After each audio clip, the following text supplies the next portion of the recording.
the next slide here.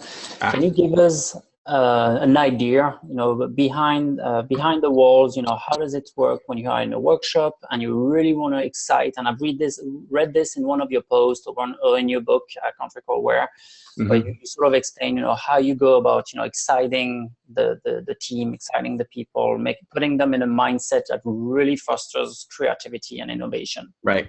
Okay.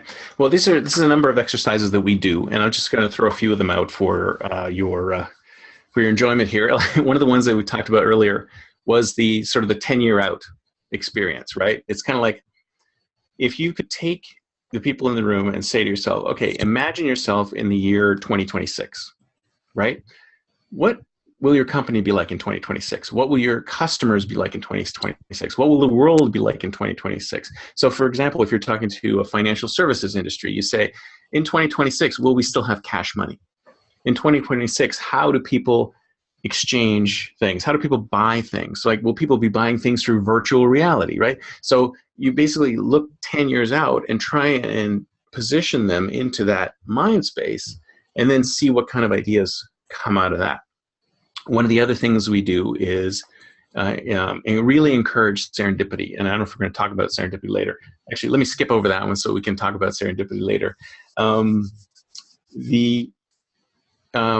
don't know if you've ever done those paper mazes when you were a kid. I mean, I remember I used to do that whenever my parents took us to the cottage. We would get these paper mazes and play with them in the back of the car. And you'd write through the paper maze. You could start at the beginning, go to the end, and it would be really hard, right?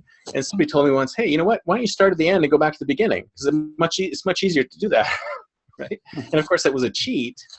But actually, this is something that we use in our workshops where, if you think about, and this is a little off tangent, but science fiction authors are actually kind of futurists, right? They come up with ideas that are, a certain number of years out, and we take those ideas and we say, okay, that's an interesting idea for the year, 2300 or whatever. It's like, think of a Star Trek or something like that, right? So they're set in the year 2300, 2400, and they have some interesting things that are happening there. What if we rolled it back to today, to go backwards, and what would be the great grandfather of a service like that? Like, how would you start today to get to a service that's like that in the future?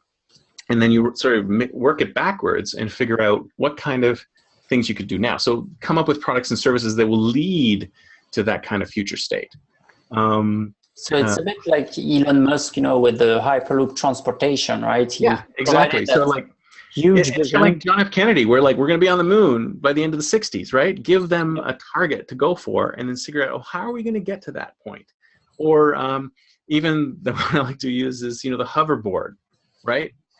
Back to the Future 2 had the hoverboard in 2015. There was a hoverboard.